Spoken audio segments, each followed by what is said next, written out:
Un grand bonjour mes chers étudiants, j'espère que vous allez bien. Alors on a fini avec les invertébrés et on passe à la systématique des vertébrés avec les cordés qui présentent une corde, vertébrés comme le nom le précise qui possède une colonne vertébrale, et on commence par les généralités et nous allons passer après aux amphibiens. Alors ici, comme vous voyez, ce sont des images de vertébrés, des reptiles. Il y a un oiseau, il y a un vertébré, un tunicien, qui est primitif. Alors avec les vertébrés, on est déjà dans les deutérostomiens, ceux dont la bouche se forme en second. Autrement dit, c'est l'anus qui se forme d'abord. Alors là, le blastopore deviendra un anus et c'est un deutérostomien, comme le cas ici. Et tous les groupes qu'on a vus avant, c'est le blastopore qui a donné d'abord la bouche, et ce sont des protostomiens. Proto, ça veut dire en premier, et stoma, ça veut dire bouche. On a vu un grand groupe, celui des échinodermes, et qui sont aussi deutérostomiens. Alors là, vous avez le concombre de mer, les étoiles de mer, les ophiurides, les oursins et les crinoïdes. Alors, les vertébrés, on commence par l'introduction, sont apparus au Cambrien il y a 500 106 années. On a un exemple qui s'appelle Pikaia qui est apparu. Alors, ce sont des organismes présents dans presque tous les biotopes. On les trouve en mer, terre et l'air. L'évolution caractérisée par la conquête du milieu terrestre, et c'est très important, et aussi par le phénomène de céphalisation qui est très important aussi chez les vertébrés et qui n'existait pas chez les invertébrés. Alors regardez ici cet exemple avec la notocorde au milieu et la musculature qui est segmentée. Alors par opposition aux arthropodes, les vertébrés ou les cordés, ce sont des grands organismes massifs.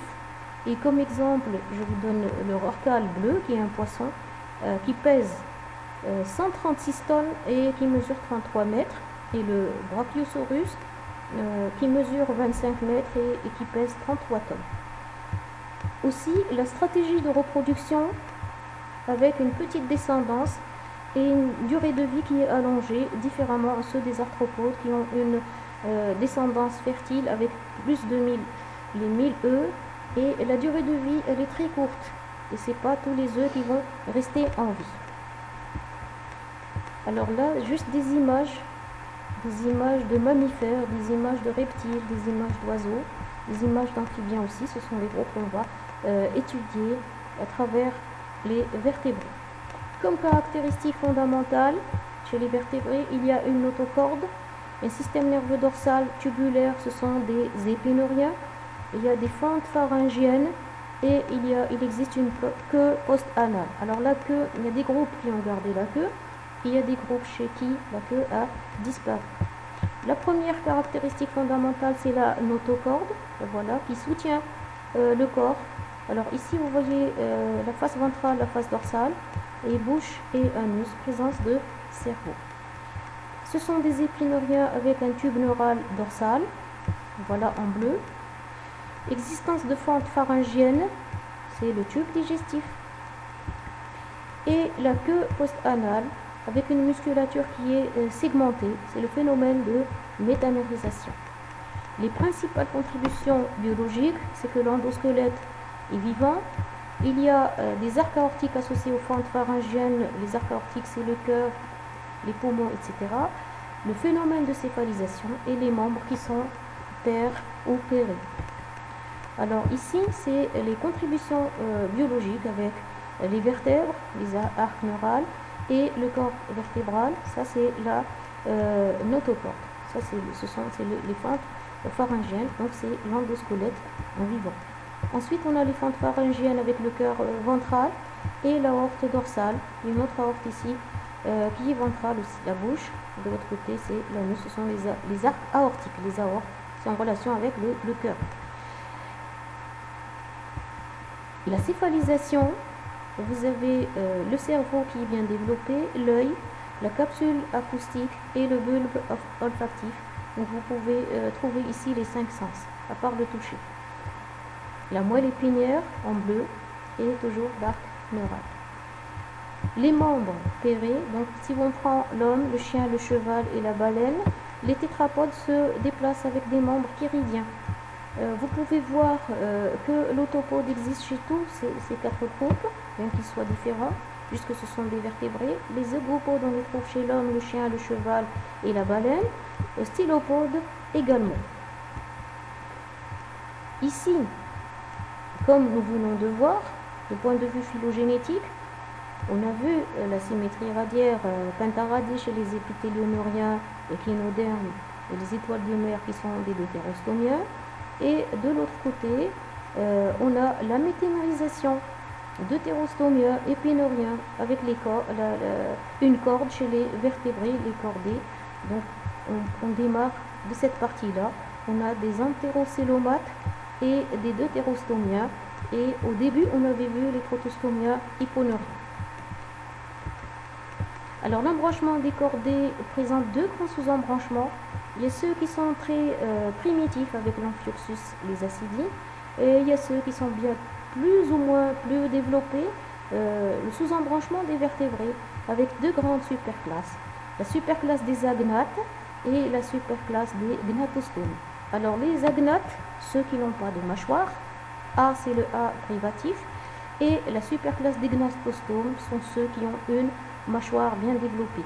Alors parmi les agnates, on a 2 exemples, le myxine et les lamproies. Et chez les gnatostomes, on a la classe des chondrichtiens qui sont les poissons cartilagineux, la classe des ostéichtiens, ce sont les poissons osseux, et la classe des amphibiens, les reptiles, les oiseaux, puis les mammifères, le groupe auquel on appartient. Alors on est parti des deutérostomiens, on laisse les échinodermes de côté et on passe aux cordés. Alors les cordés se partagent en 2. On a les aérocordés qui sont primitifs, de l'autre côté on a les céphalocordés et on a les crâniates parce que le cerveau il est dans un crâne. Alors les aérocordés ont une forme de sac, ils sont très primitifs mais ils ont une corde et c'est pour ça qu'ils sont classés parmi les vertébrés inférieurs. Alors voici la larve des urocordés avec des fentes pharyngiennes, une bouche, une notocorde et le système nerveux qui est dorsal. Alors voici la forme de l'adulte, comme vous le voyez ici en bleu, c'est la même chose, ça c'est un schéma. Ensuite, on verra les crâniates. Alors d'abord, il y a ceux qui n'ont pas de mâchoire et les autres qui ont une mâchoire. Donc les vertébrés qui ont une mâchoire, les gnatostomes, et on verra les ostéichtiens et les chondrichtiens. Alors chez les ostéichtiens, on va voir les sélacantes, ce poisson, et ensuite on verra les crâniates à ce niveau-là, plus en haut. Alors les ostéichtiens se partagent en 2, les actinoptérygiens, mais les sarco et les sarcoptérygiens qui se partagent en 2. Il y aura les sélacantes, ce sont le groupe frère des tétrapodes, parce qu'ils ne sont pas sortis de l'eau. Ils présentent des membres pairs aussi, des pieds qu'ils ne vont jamais utiliser. Et il y a les tétrapodes qui ont 4 pieds ou 4 pattes, ça dépend des espèces. Et après, les tétrapodes se partagent en 2. On a ceux qui baignent dans l'amnios, ou le fœtus ou l'embryon baigne dans l'amnios, ce sont les amniotes. Et ceux qui n'ont pas de liquide amniotique, ce sont les anamniotes. Alors, comme classification à retenir, il y a 7 classes dans l'embranchement des vertébrés. Les agnates, les poissons cartilagineux, il y a qu'on appelle les chondrichtiens, les poissons osseux qu'on appelle les ostéichtiens. Ensuite, il y a les amphibiens qui sont des anamniotes et les reptiles, les oiseaux et les mammifères qui sont des amniotes. Alors, si vous prenez ici, du point de vue systématique, on a les protocordés avec les agnates, les chondrichtiens, les actinoptérygiens et les sarcoptérygiens. Alors les protocordés, l'appareil excréteur est spécial Et l'alimentation est microphage. Ça, c'est le branchiostoma, c'est l'amphioxus qui est très primitif. Ce sont les vertébrés très primitifs. C'est le groupe qui vient avant les vertébrés. Alors, une fois qu'il y a le crâne et les vertèbres, on a affaire au crâniate. Et on passe ici, crâne et vertébrés. Ça veut dire que chez les protocordés, il n'y a ni crâne ni vertèbres. Alors, une fois qu'on est là, déjà, il y a présence de crâne et de vertèbres, et ce sont des crânites. Alors, chez les agnates, ici, les corps des vertébrés, on commence par les agnates qui sont des cyclostomes, ce sont des poissons, lamproie et myxine. Alors là, vous avez une lamproie qui est en train de dévorer un poisson, parce qu'elle a une bouche sous forme de ventouse, c'est un ectoparasite de poisson. Alors, ils ont une bouche, mais ils n'ont pas de mâchoire. Myxine aussi, ils ont une nageoire caudale qui est très réduite. Alors, pas de mâchoire, endosquelette cartilagineux et les yeux sont primitifs. Alors, les myxines, présence de crâne, mais pas de vertèbres. Alors, regardez la bouche ici, comment elle est chez les myxines. Là, c'est la tête d'une myxine. On arrive, alors chez les crâniates, il y a les myxines d'un côté et les vertébrés de l'autre. Alors, chez les vertébrés, la lamproie n'a pas de... elle a des vertèbres, mais elle n'a pas de mâchoire. De l'autre côté, on a les gnatostomes avec la mâchoire. Et là, vous pouvez voir les ostéictiens et les chondrichtiens. Alors, bien sûr, les ostéictiens vont se diviser en deux. Il y aura les sélacantes et les amniotes. Les vertébrés, il y a des membres pairs reliés à la colonne vertébrale par des ceintures. Il y a deux ceintures. Une ceinture qu'on va voir plus tard, la ceinture pelvienne, et l'autre qui est scapulaire. La corde au moins partiellement remplacée par des vertèbres chez l'adulte, donc la colonne vertébrale. Ça, c'est les gnatostomes avec une bouche, avec mâchoire et des dents qui sont très aiguisées, et des dents sous forme de scie chez les reptiles, des dents qui vont servir à la mastication et au broyage chez les mammifères comme l'homme. Alors les chondrichtiens, chondre ça veut dire cartilage, et ichtien ça veut dire poisson. Ils n'ont pas d'os mais du cartilage. Ils ont aussi un puissant odorat, comme l'exemple du requin et de l'arrêt. Le cartilage, c'est un tissu conjonctif de soutien. C'est une matrice extracellulaire de collagène qui est amorphe, qui est partiellement minéralisée. Elle est flexible et avasculaire. La taille, elle est réduite. Il y a un problème lors de la réparation, c'est-à-dire que si on a un individu qui est formé par du cartilage, qu'il casse, difficile de le réparer, c'est pas comme l'os. L'os, lorsque il casse, vous pouvez toujours, il y a toujours un soutien. Alors, il y a trois types de nageoires chez les poissons, de nageoires caudales. Il y a la nageoire qui est simple, on dit qu'elle est difficerque. La nageoire qui est divisée en deux et qui ne se ressemble pas, donc il y a une qui est plus grande que l'autre, c'est hétérocerque, comme chez le requin. Et là, la nageoire qui est homocerque, où les deux parties sont égales, sont homocerques, comme chez la sardine, le merlan, etc. La classe des chondrichtiens, qui sont des poissons cartilagineux, on a deux grands exemples. Ce sont juste les requins et l'arrêt. Donc ça, c'est le requin et l'arrêt. On appelle en arabe raya.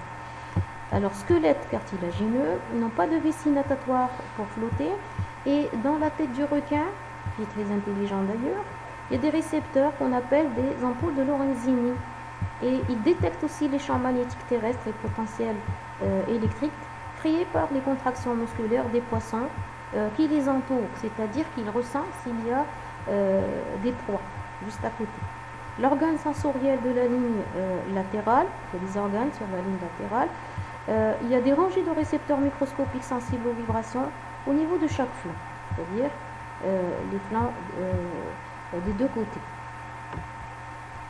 Après les chondrichtiens, il y a les poissons osseux qui sont les ostéictiens. Alors les poissons osseux, ostéictiens, mais aussi appelés les tétrapodes, Alors ici, le tissu conjonctif de soutien, la matrice extracellulaire faite de collagène fibrillaire minéralisé, il y a une rigidité mais fragilité et vascularisée.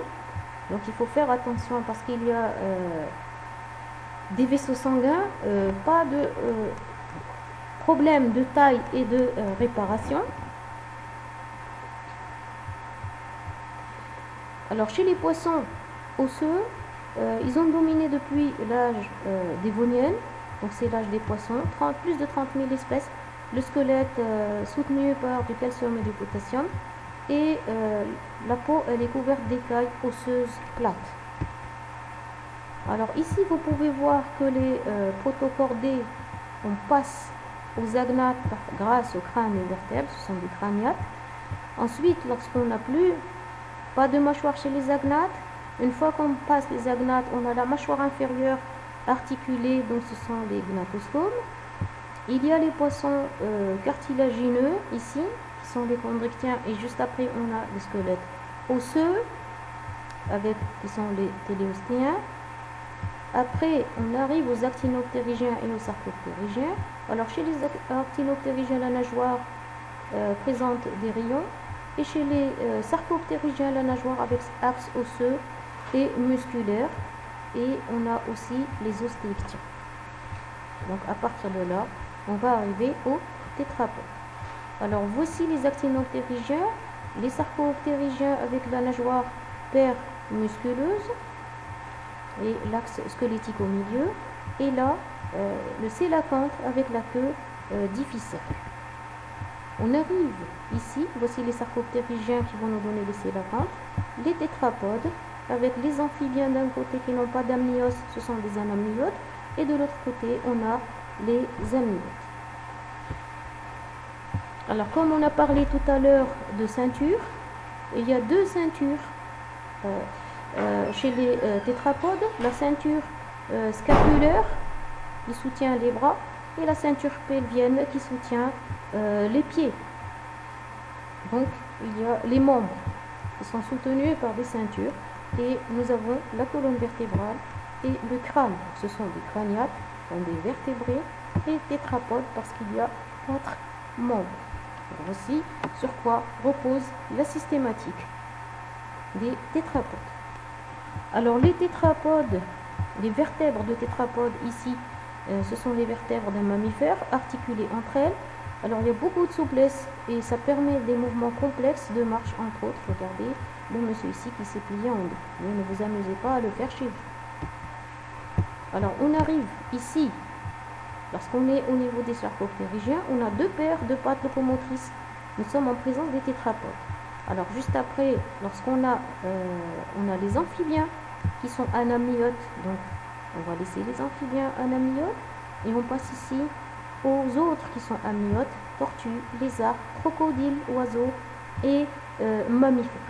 Alors vous devez savoir que les oiseaux ont une parenté avec les crocodiles, sauf que les crocodiles sont recouverts d'écailles soudées et les oiseaux sont recouverts de plumes. Et bien sûr, les mammifères sont recouverts de poils et glandes mammaires. Alors les reptiles regroupent les tortues, les lézards, les crocodiles.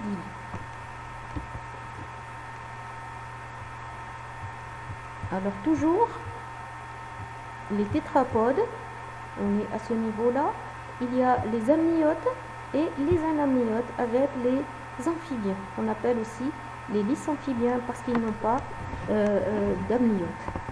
Les œufs n'ont pas d'amniotes, ils ne vivent pas dans le liquide amniotique. Alors voici les amphibiens, il y a 3 groupes, il y a les gémiophones qui n'ont pas de pattes, qui sont apodes. Il y a les anoures qui n'ont pas de queue, ce sont des grenouilles, et il y a les urodèles qui ont une queue, et ce sont des amphibiens tétrapodes.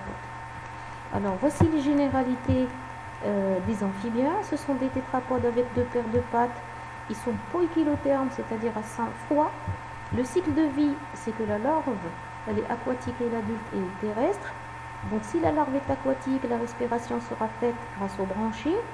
Et l'adulte, va respirer grâce aux poumons.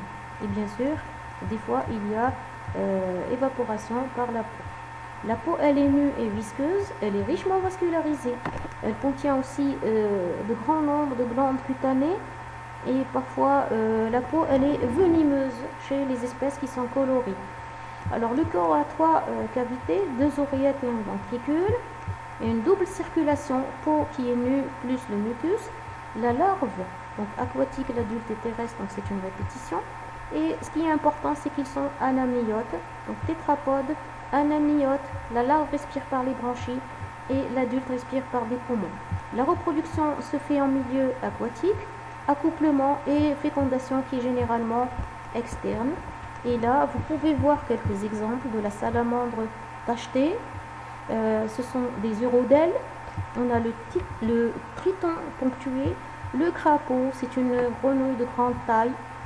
Alors le crapaud, il y a le mâle et la femelle. Le crapaud, il n'est pas uniquement mâle. Vous avez la grenouille verte, les petites grenouilles, les grandes grenouilles. Alors ici, la queue, elle est cachée. On les appelle des anoures. Donc A, ça veut dire qu'il n'y a pas de queue. Et vous avez les gémiophones. Ce sont des amphibiens qui sont apodes. Alors les tétrapodes, les amphibiens sont en vérité des tétrapodes qui ne sont pas vraiment affranchis du milieu aquatique parce qu'ils n'ont pas quitté le milieu aquatique et ils ont l'air de marcher. C'est comme s'ils nageaient, donc ils marchent et ils nagent et ils sont toujours à moitié terrestres, moitié aquatiques. Donc ils n'ont pas beaucoup évolué et beaucoup d'anoures sautent très bien. Ils peuvent échapper à la catastrophe comme ici, cette petite traînette qui risque d'être mangée par un gavial, je pense. Et dire qu'il va falloir réviser tout ça, il vous faut beaucoup de courage. Avec ça, on a fini avec les amphibiens.